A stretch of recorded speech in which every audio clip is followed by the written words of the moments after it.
better than I usually do, which is a positive. But overall, like Coach said in the locker room, like we were down 3 the first quarter, down 5 second quarter, and then lost by 3 in the third. You won't believe what just happened to Caitlin Clark in her first WNBA playoff game. Imagine this. She's on fire, ready to dominate, and then bam, an eye injury out of nowhere. But that's not even the craziest part. Wait till you hear what she said about it after the game. Before we move on, I'd like to ask you a small favor. If you appreciate this content, please take a second to like this video and subscribe to the channel. Over 98% of you watch the videos without subscribing. It costs you nothing, but it makes a huge difference to us. So, did you click the subscribe button? Great, thank you so much. Now, back to the video. A bit about your eye, the hit, if it affected you, how it affected you, and through the rest of the game. Thanks.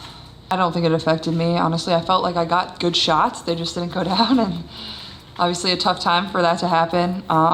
Like I got some really good looks. I felt I had three wide open threes in the first half. The crowd was electric. Everyone was pumped to see Clark's playoff debut. You could feel the excitement in the air. It was like the whole arena was holding its breath, waiting for Clark to work her magic. But then, in the first quarter, something went wrong. Clark got poked in the eye. Ouch! Now, you're probably thinking, no big deal, right? Wrong. This wasn't just any game. It was do or die time for the Fever. They needed Clark at her best, but with her eye hurting, would she be able to deliver? That's when things took a turn nobody saw coming. You won't believe what happened next. Hold up, though. This isn't your typical comeback story. What happened next shocked everyone in the arena, including Clark herself. The real question is, how do you play when your greatest asset becomes your biggest weakness? Picture this. Clark's on the court, determined to shake off the eye poke like it's no big deal. She's tough, right? Man, things weren't looking good. Her shots were off, her rhythm was gone, and suddenly, the game felt like it was slipping away. You know those wide open threes Clark usually nails without breaking a sweat? Yeah, she was missing those. It was like watching a completely different player out there. The crowd was getting restless, and you could feel the tension building with every missed shot. But here's the thing, Clark wasn't about to give up. She kept pushing, kept trying to make plays happen, but it was like swimming against the current. The more she fought, the harder it got. The opposing team, they were all over her. They saw she was struggling and took full advantage. It was like sharks smelling blood in the water. We struggled to get stops at times, but also like the clock getting messed up. It was just one thing after the next, but yeah, overall, like, it didn't bother me. I think, they were going to make adjustments. They were going to change up their schemes. They were going to change the matchups. We had talked about getting back the matchups that we wanted, that we thought would be helpful for us. Clark was used to being the predator on the court, but now she was the prey. As the game went on, you could see the frustration building. Clark's face said it all. She knew she wasn't playing up to her usual standards. The team was feeling it too. The whole flow of the game was off, and the Fever were struggling to keep up. You know what's crazy? Even with all this going on, Clark still managed to put up 11 points and dish out 8 assists. For most players, that's a solid game. But for Clark, it was like watching Michael Jordan score only 15 points. Something's not right. After the game, Clark didn't hold back. She straight up said, "I felt like we played a crappy game." I agree with what Kaylin just said. We scored 69 points, and when we go back and watch this, I didn't really say much because I want to go back and watch and just kind of see. But I think we just, these guys are going to shoot the ball a lot better on Wednesday.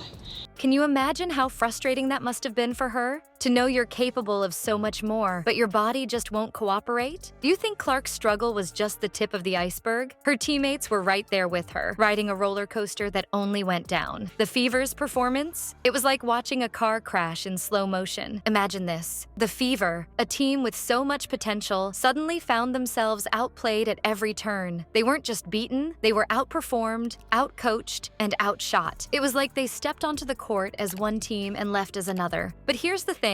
Even in the middle of this mess, there were moments that showed what the Fever could really do. Get this, they had 23 assists on 27 baskets. That's teamwork right there. It's like watching a perfectly choreographed dance in the middle of a tornado. For a moment, you could see the team they were supposed to be. Now, you're probably thinking, okay, so they had a few good plays. What about the rest of the game? Well, that's where things get wild. The fourth quarter, it was like the Fever forgot how to play basketball. They just stopped scoring. Can you imagine? 1 minute you're in the game, the next you're watching the other team run away with it. Coach Christie's sides didn't sugarcoat it either. She straight up said they got rattled. Picture this, 3 solid quarters of basketball, and then boom, total collapse in the fourth. It's like they hit a wall at 100 miles per hour. But here's what's crazy.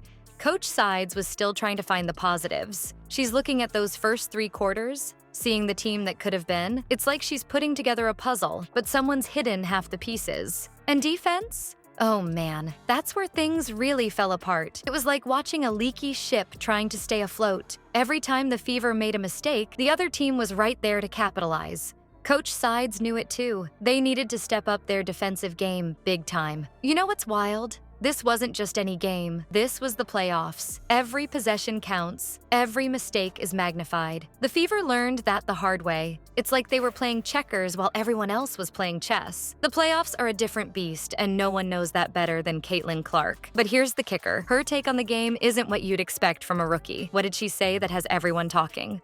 You might think Clark would be crushed after a tough playoff debut, but her post-game comments tell a different story. She didn't sugarcoat it, that's for sure. Clark straight up admitted, "It was a tough time for that to happen."